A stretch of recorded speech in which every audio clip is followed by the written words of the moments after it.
మార్గశిర మాసంలో వచ్చే బహుళ ఏకాదశిని సఫల ఏకాదశి అంటారు. ఈ ఏకాదశి విశిష్టతను శ్రీకృష్ణుడు పాండవులలో అగ్రజుడైన ధర్మరాజుకు చెప్పినట్లు శాస్త్రాలు చెబుతున్నాయి. శ్రీకృష్ణుడు ధర్మరాజుకు చెప్పిన కథ ప్రకారం చంపావతి అనే రాజ్యాన్ని మహిష్మంతుడు అనే రాజు పాలించేవాడు. అతనికి లుంభకుడు అనే కొడుకు ఉన్నాడు.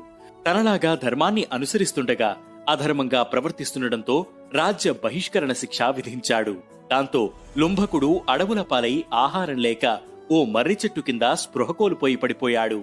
ఆ రోజు మార్గశిర బహుళ ఏకాదశి. అప్రయత్నంగానే లుంభకుడు ఉపవాసం ఉండడంతో శ్రీ మహావిష్ణువు ప్రత్యక్షమై రాజ్యాన్ని అతనికి అప్పగించాడు. సక్రమంగా పరిపాలించిన అతను మరణానంతరం వైకుంఠాన్ని చేరుకున్నాడు. తెలిసైనా తెలియకైనా సఫల ఏకాదశి నాడు ఉపవాస దీక్ష చేస్తే వారికి సద్గతులు ప్రాప్తిస్తాయని పురాణాలు చెబుతున్నాయి. ఈ రోజు జాగరణ చేసి విష్ణు దేవాలయాల్లో దీపాలను